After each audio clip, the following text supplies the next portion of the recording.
Topik yang ketiga dari logika matematika ini adalah tentang himpunan. Ya, ini bukan hal yang asing. Ya, jadi sebenarnya tidak perlu terlalu dibahas secara mendalam pun bisa, tapi barangkali ada beberapa hal yang perlu ditekankan karena biasanya mahasiswa itu merupakan hal-hal yang sangat mendasar begitu ya. Kita lihat. Yang pertama, pengertiannya dulu dari definisi, himpunan adalah kumpulan objek yang dapat dibedakan dengan jelas. Objek di dalamnya disebut dengan elemen. Jadi perhatikan bahwa yang namanya himpunan yang mana, elemen itu yang mana. Ya, ini definisinya. Nah, kemudian himpunan dinotasikan dengan huruf kapital, ya, elemennya dinotasikan dengan huruf kecil. Nih ya, ini contoh A berada pada himpunan A. Notasinya ini A kecil ya, elemen. Ini elemen A. Sedangkan jika A tidak berada pada himpunan A, maka dinotasikan A ini bukan elemen A. Ini contohnya. Ya. Ada yang A ini 2, 3, 4, 5. Artinya, ini cara menuliskannya, notasinya A-nya kapital, nah ini di dalamnya elemen. Bisa dengan dituliskan satu-satu, bisa juga dengan bentuknya seperti ini ya, definisi. Nah, contoh 3, ya elemen 3, ini angka 3, ini kan elemen. Apakah ada dalam himpunan A? Ya, berarti nanti penulisannya 3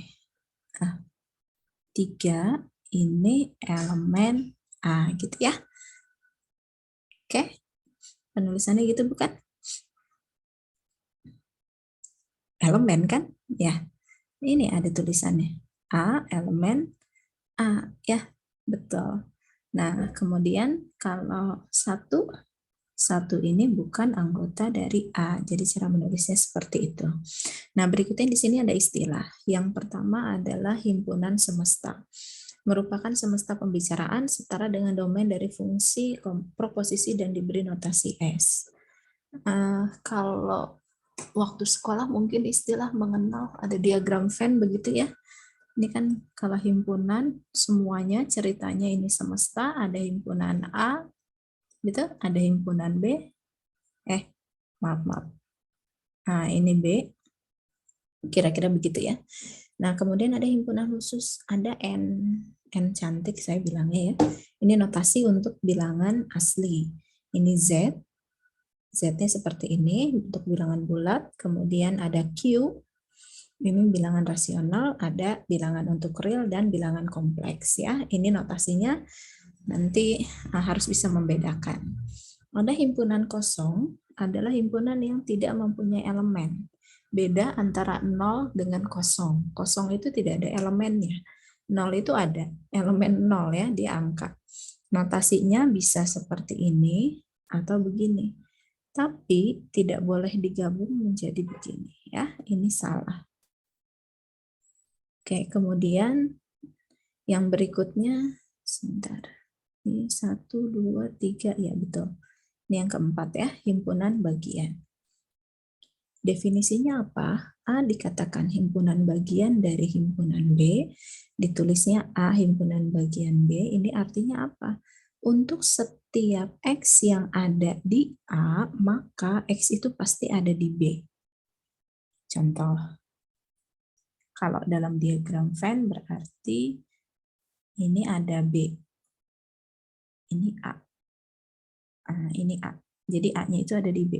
A itu bagian dari B. Jika A bukan bagian dari B, notasinya seperti ini. Artinya ada apa? Ada X yang di A, tapi dia nggak ada di B. Contohnya bagaimana? Contohnya, ini B. Ini A. Ini bagian. Tapi yang di luar ini bukan. Dia ada di A, tapi nggak ada di bagian yang B. Kan gitu. Kemudian sembarang himpunan A adalah himpunan bagian dari dirinya sendiri. Nah, ini cara menuliskannya. Kemudian yang berikutnya, himpunan kosong adalah himpunan bagian untuk sembarang himpunan. Ya, ini udah pasti. Lalu yang berikutnya lagi, misalkan A dan B adalah himpunan, dikatakan A itu akan sama dengan B, artinya apa? Nih ya, A bagian dari B dan B juga bagian dari A. A dan B dia juga gitu ya. Nah, ini contohnya. A, B. A 123, B 213. Yang di A ada di B, yang di B juga ada di A, walaupun urutannya berbeda. Maka A ini sama dengan B. Tapi A ini tidak sama dengan himpunan C. Kenapa? Karena ada anggota yang tidak ada. Ada di A tapi dia tidak ada di C. Ini pun sama. Ada di C tapi dia tidak ada di A ya. Begitu. Ada yang disebut dengan ini yang kelima, istilah yang berikutnya adalah himpunan kuasa. Apa itu himpunan kuasa? Misalkan A sembarang himpunan tak kosong, himpunan kuasa dari A adalah, nah ini menghilang ya, harusnya ada di sini. Himpunan kuasa ini adalah, ditambahkan saja ya, himpunan kuasa ini notasinya PA, ini, ya, di mana apa? Himpunan kuasa A ini adalah apa ya, himpunan yang berisi himpunan. B di mana B itu himpunan bagian dari himpunan A. Nah, kira-kira gitu. Ya. Nah, jumlah dari anggota himpunan kuasa ini, nulisnya gimana ya? Jumlah elemen dari PA, ya, himpunan kuasa ini adalah 2 pangkat N. Kayak contoh, ini. Himpunan kuasa dari A ini kan elemennya ada 3. Berarti harusnya jumlahnya 2 pangkat 3 ini harusnya ada 8. Benar nggak? 1, 2, 3, hitung. 1, 2, 3, 4, 5, 6, 7, 8. Betul ya? Nah, perhatikan. Kok ini ada himpunan kosong? Ingat tadi, himpunan kosong ini adalah bagian dari himpunan yang lain. Ya kan? Ya, jadi himpunan kosong ini pasti ada. Nah, sekarang himpunan bagian berarti kan ada misal di sini ya contohnya A ini ada ABC, berarti himpunan A itu bagian dari A, himpunan B bagian dari A, gitu kan ya. Himpunan C jadi ini sendiri-sendiri, kemudian bisa juga AB ya gabungannya, bisa AC, bisa BC, kemudian bisa juga ketiganya. Jadi semua kemungkinan yang ada. Contoh lain, misalkan B ini terdiri dari min 2 dan 4. Nah, ini kan 2, berarti nanti jumlah isinya 2 pangkat 2, 4 ya. Berarti nanti himpunan kuasa dari B ini pasti ada himpunan kosong, kemudian 1 elemen dulu, setelah itu 2 elemen. Tidak ada kemungkinan yang lain kan ya. Nah, ini kan ada 4. Itu untuk himpunan kuasa. Berikutnya ada gabungan irisan dan selisih himpunan. Gabungan ini artinya apa? Dia bisa ada di A atau juga di B, tapi nggak harus ada di keduanya gitu ya. Kalau irisan, dia harus ada di keduanya, ada di A juga ada di B. Kalau selisih A min B itu artinya apa? Ada di A tapi tidak ada di B. Oke, contoh. Paling mudah dengan ini ya, diagram Venn. Ini A, ini B. Oke, ini semestanya. Yang disebut dengan gabungan yang mana? Semuanya. Nah, ini ya seluruhnya. Di A, di B, di A dan B. Gitu ya. Nah, kalau irisan yang mana? Irisan itu yang tengah-tengah saja. Gitu. Ya.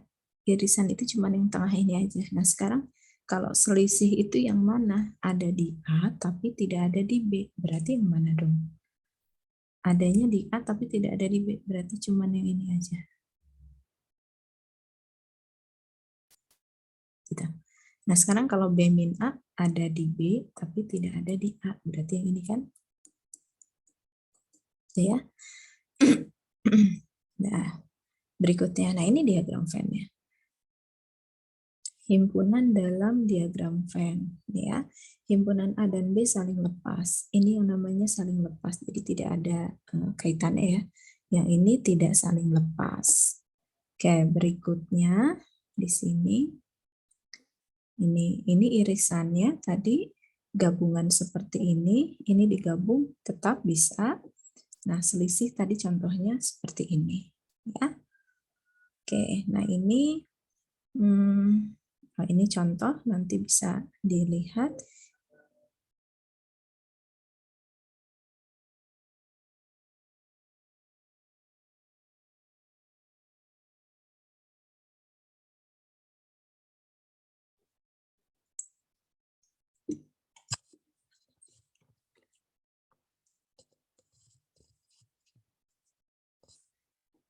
Kita lihat di sini, ya nanti ini latihannya tinggal dilihat saja. Nah, ini ada teorema. Teorema ini bisa dibuktikan, ya. Tidak dibuktikan pun tidak apa-apa begitu ya. Ini intinya di sini ada yang pertama, ini teorema 331 A sama dengan A, kemudian ada sama dengan tadi apa? Dia ada di dirinya. Gimana? Ada di A, berarti ada di A juga kan? Tadi kan A sama dengan B. Ini kan artinya kalau ada di A pasti ada di B, ada di B pasti ada di A gitu ya. Jadi ini ya pasti ya. A bagian dari A, kemudian jika A sama dengan B, maka B sama dengan A. Ini teorema, ini sebenarnya bisa kita pakai. Teorema yang berikutnya ya. Kemudian yang terakhir, yaitu prinsip inklusi-eksklusi. Penggabungan dua buah himpunan menghasilkan himpunan baru yang elemen-elemennya berasal dari himpunan A dan himpunan B. Himpunan A dan himpunan B mungkin saja memiliki elemen yang sama. Banyaknya elemen bersama antara A dan B adalah ini ya, jumlah. Atau notasinya bisa seperti itu, bisa juga N, A, irisan B. Barangkali pernah melihat notasi ini ya, sama saja. Kemudian setiap unsur yang sama itu telah dihitung 2 kali. Sekali pada A dan sekali pada B, meskipun ia seharusnya dianggap sebagai satu buah elemen di dalam A gabungan B. Karena itu jumlah elemen hasil penggabungan seharusnya adalah jumlah elemen masing-masing ya, jumlah elemen masing-masing himpunan dikurangi dengan jumlah elemen di dalam irisannya. Prinsip ini dikenal dengan nama prinsip inklusi-eksklusi. Artinya gini, kalau dalam diagram Venn tadi, ini ya sederhananya, dalam diagram Venn, ini kan ada gabungan nih, ini semesta, ini A, ini B. Ceritanya kita itu mau mencari gabungan dari A dan B. Sebenarnya kan kita itu menghitung yang A, yang saya kasih warna merah ya. Lalu yang B, kan? Nah, A dengan B ini kan ada irisan. Saya kasih warna hitam. Jadi kan sebenarnya maksud dari inklusi eksklusi ini, A ini udah dihitung nih yang merah. B juga kan udah dihitung nih, yang warna biru. Nah, berarti kalau kita mau menghitung gabungannya kan sebenarnya cukup satu kali kan ya. Jadi kita kurangi dengan irisannya. Maksudnya seperti itu. Nah, ini kalau untuk yang 3. 3 berarti tambahan satu lagi di sini ya. Nanti dikurangi dengan irisan ini, irisan ini, irisan ini, dan irisan yang ini. Itu ya. Mungkin ini bukan hal yang asing. Nah, sekarang kita lihat soalnya. Berapa banyaknya bilangan bulat antara 1 dan 200 yang habis dibagi 2 atau 3? Antara, bukan dari ya. Kalau antara berarti satunya nggak dihitung kan? Jadi dari angka 2 sampai dengan angka 100, berapa tuh? Berarti ini tuh artinya dari mulainya angka 2, 3, dan seterusnya. 200-nya tidak, berarti 198, 199 gitu ya. Nah, dari 200 angka, 1 dengan 200-nya 3, tidak, berarti kan totalnya ada 198 ya. Jadi totalnya itu ada 198 bilangan kita. Ya. Nah, sekarang berapa banyaknya bilangan bulat antara 1 dan 200 yang habis dibagi 2 atau 3? Oke, di sini kita punya berarti, misalkan dulu ya. Sebentar.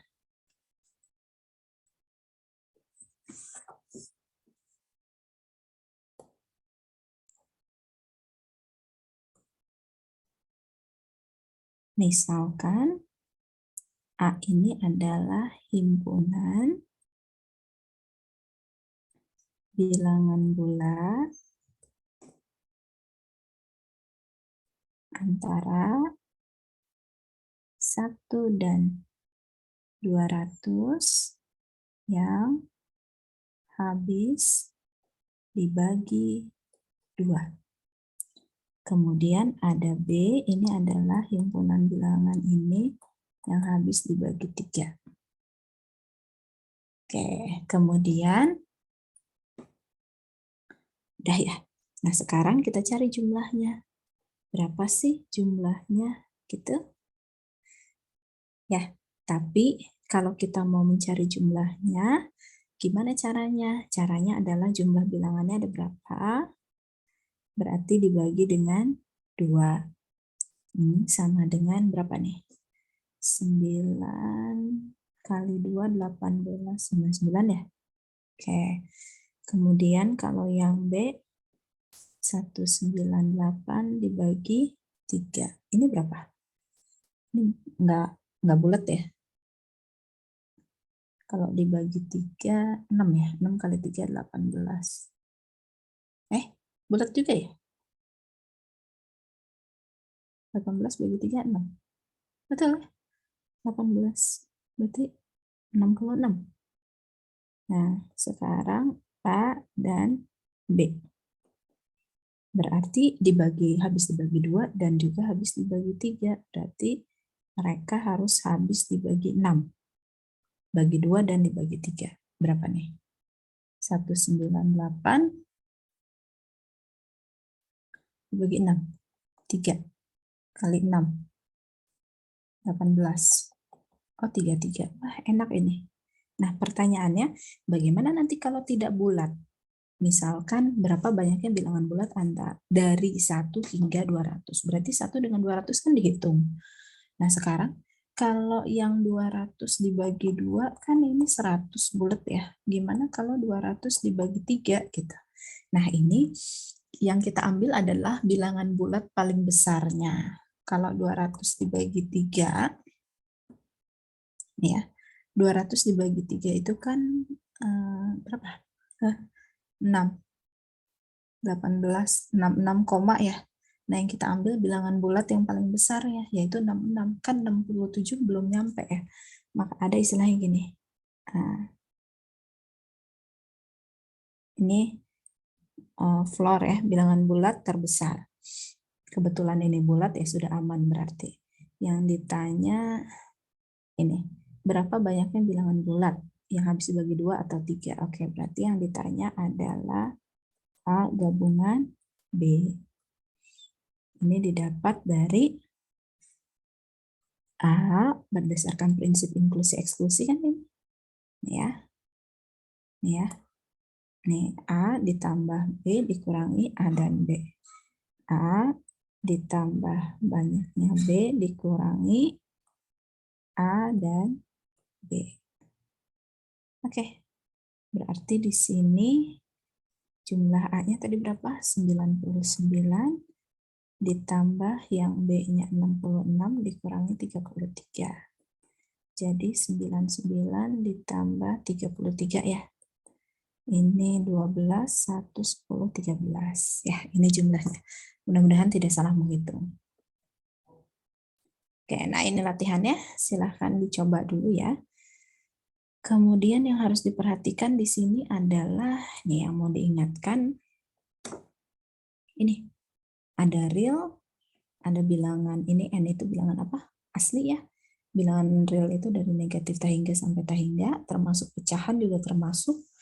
Nah, kalau bilangan asli ini negatifnya tidak ya. Mulainya dari 1. Jadi hati-hati untuk yang B dengan yang C ini beda. Yang B ini kalau ini difaktorkan saja, jadinya kalau difaktorkan X plus 4 ya. Betul tidak? X plus 4, X min 3 kan? Jadinya min 4 sama 3 ya. Nah, kalau yang B, ini negatif 3-nya tidak masuk. Kenapa? Karena dia maunya bilangan asli. Bilangan asli itu mulai dari 1. 1, 2, 3, 4. 5-nya tidak ikut karena tidak ada tanda sama dengan ya. Kemudian anggota bilangan. Nah, kalau yang C ini bilangan bulat. Bilangan bulat negatifnya masuk. Berarti mulainya dari negatif 4 karena nggak ada sama dengan ya. Min 4, min 3, min 2, min 1, 0, 1, 2, 3. Dan seterusnya nanti silahkan dicoba. Kemudian ini tentukan hubungan himpunan berikut apakah himpunan bagian atau sama dengan. Ini ada min 1, 1, 4. Himpunan bagian itu maksudnya begini. Ini bilangan bulat tapi dia kurang dari sama dengan 4. Berarti B ini adalah dari tahingga gitu ya. Min 1 masuk di sini 0, 1, 2, 3, 4. Sebenarnya masih ada nih min 2 dan seterusnya. Nah, pertanyaannya apakah min 1 ada di B? Ada. 1 ada di B? Ada juga. 4 ada di B? Ada. Berarti apa? Semua yang ada di A ada juga di B. Berarti hubungannya adalah A himpunan bagian dari B. Tapi B bukan himpunan bagian dari A ya. Kemudian yang B. Nah, ini juga sama ya. Nanti dijabarkan dulu. Ini juga sama. Nah, kalau yang ini perhatikan himpunan kosong. Ingat, ada teorema bahwa himpunan kosong merupakan bagian dari himpunan yang lain. Sehingga pasti H ini merupakan bagian dari G. Nah, ini juga ya. Nah, kalau yang ini perhatikan, ini bilangan asli ya. Bilangan asli berarti negatif nggak masuk, 0 nggak masuk. Jadi I ini adalah 1, 2, 3. Lihat. I 1, 2, 3, J 1, 2, 3 kan? Nah, berarti di sini I sama dengan J gitu ya. Nah, sekarang yang ini. Nomor 3. Perhatikan cara penulisannya ya. Kurung biasa dengan kurung siku ini bedanya. Kurung biasa ini artinya min 7-nya tidak masuk. Jadi cuman sampai min 6 ya. Kalau dibuat kurung kurawal kira-kira gini. Aduh. Ini kalau dibuat kurung kurawal bla bla bla bla gitu ya. Misalkan min 10 kebanyakan ya. Enggak apa-apa deh. Min 10, min 9, min 8. Min 7 tidak masuk karena kurungnya biasa ya. Sama nih yang C juga begitu. Ini kalau pakai himpunan min 1 masuk, min 1 0 1 2 3 4 5 6. Tapi kalau yang D, min 1 dengan 6-nya tidak masuk. Jadi mulai dari 0. 1, 2, 3, 4, 5. Ya, karena kurungnya biasa. Kalau ini kan kurung siku. Bedanya di situ. Lalu, nah sekarang perhatikan cara penulisannya. Ini artinya elemen. Elemen berarti kan tadi definisinya A elemen dari A. Kemudian ini adalah notasi untuk himpunan. Perhatikan, himpunan. Jadi, himpunan itu hurufnya harus kapital. Bisa misalkan A bagian dari B, atau boleh juga nanti isinya elemen tapi harus ada kurung awalnya gitu. Nah ya, ini cara penulisan. Yang A, secara penulisan benar bahwa min 7 ini elemen, jadi penulisannya betul E, tapi perhatikan, apakah di A ini ada min 7? Tidak, karena tadi ini kurungnya biasa. Jadi salah yang A ini ya. Yang B, apakah D itu ada di C? D itu ini. Ini semuanya ada di C kan ya? Benar ya? Berarti yang B benar. Yang C, apakah C itu ada di D? Tidak semua. Min 1 nggak ada di D ya. 6 juga tidak ada. Berarti yang C salah. Kemudian yang D. 0 ada di D? Ada ya. Berarti benar.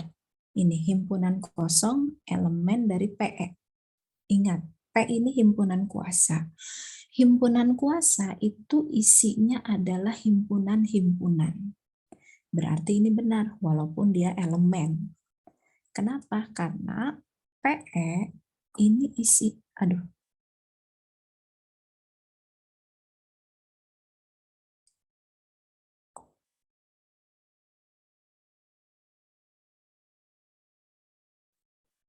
Nih ya, PE ini isinya adalah berupa himpunan.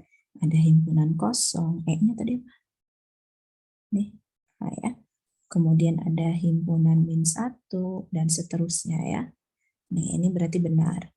Yang F, himpunan kosong bagian dari himpunan yang lain. Ini udah teorema, udah benar ya. Yang G, 6 anggota dari F. Mana F ini? Ada 6-nya? Tidak ya, ini kan kurung biasa. Ini salah. Min 2 anggota dari A. Bentar, kita kecilin sedikit.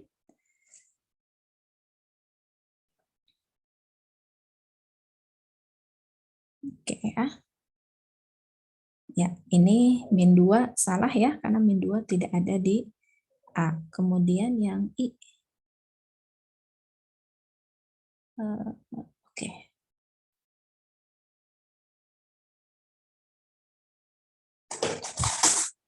Oke, sebentar.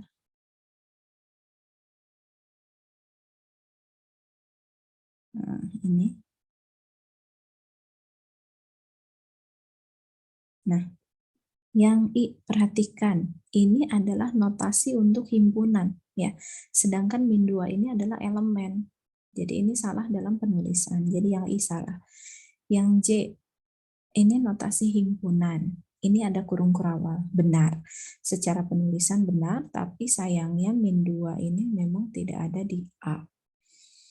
Oke, kemudian yang K. Ini notasi untuk elemen, kurung kurawal untuk himpunan. Jadi secara penulisan ini salah. Ya, oke. Yang nomor 4 ini apa artinya komplement? Komplement itu berarti yang tidak ada di semesta. Ini semestanya 1, 2, 3 sampai 10. A-nya itu 139, berarti yang bukan 139 itulah A komplement. Oke, ini berarti di sini A komplemennya adalah 2, 4, 5, 6, 7, 8, 9, itu di A, berarti 10. Gitu ya, itu komplement. Ini ada A digabung dengan komplemennya. Oh, berarti ini semesta. A himpunan. Anggota A yang tidak ada di A gitu ya, itu nggak ada kan ya, berarti himpunan kosong, bukan 0 ya, himpunan kosong. B komplement di komplement ini adalah B. Nah ini sebenarnya bisa menggunakan teorema mana ya, teorema. Nah ini nih. Oh nggak ada di sini ya, ya udah. Kalau tidak ada tidak apa-apa, nanti dicari saja manual boleh ya. Nah ini coba. C min A, berarti ada di C tapi tidak ada di A. Ini C tapi nggak ada di A. Apa nih? Di C yang tidak ada di A. Yang ada di A itu 1, 3, dan 9. Oke. Berarti C min A ini isinya adalah 2, 4, 8, 10. Gitu ya. Nah, sekarang C-A ini diiris dengan B. B-nya apa? 5, 6, 7, 9, 10. Kalau irisan harus ada di keduanya. Berarti yang 10 saja ya. Ini kan adanya 10 dengan 10. 2, 4, 8. Ya, berarti ini jawabannya hanya 10. Oke, kemudian, nah, yang ini dengan menggunakan notasi, tuliskan kembali definisi A ya. Bisa ya yang ini? Lihat saja nanti di teorinya. Ada, ini maksudnya, ini jawabannya. Mana tadi? Ini. Oh. Nih, ini notasinya. Jadi jawabannya ini, tulis sendiri saja ya. Nah, sekarang yang ini. Nomor 6 dan nomor 7 ini adalah prinsip inklusi eksklusi. Silahkan dicoba ya. Dicoba dulu dengan cara yang serupa seperti yang tadi sudah dicontohkan yang ini ya. Nah, ini kan prinsip inklusi eksklusi, hanya saja di sini nomor 6 ini ada 2 himpunannya, nomor 7 ini ada 3. Yang mana saja, yaitu jumlah mahasiswa yang mengambil mata kuliah bahasa Inggris, jumlah mahasiswa yang mengambil mata kuliah Perancis, dan jumlah mahasiswa yang mengambil mata kuliah bahasa Jerman ya. Jadi ada 3. Oke, silahkan dicoba latihannya. Selamat berlatih.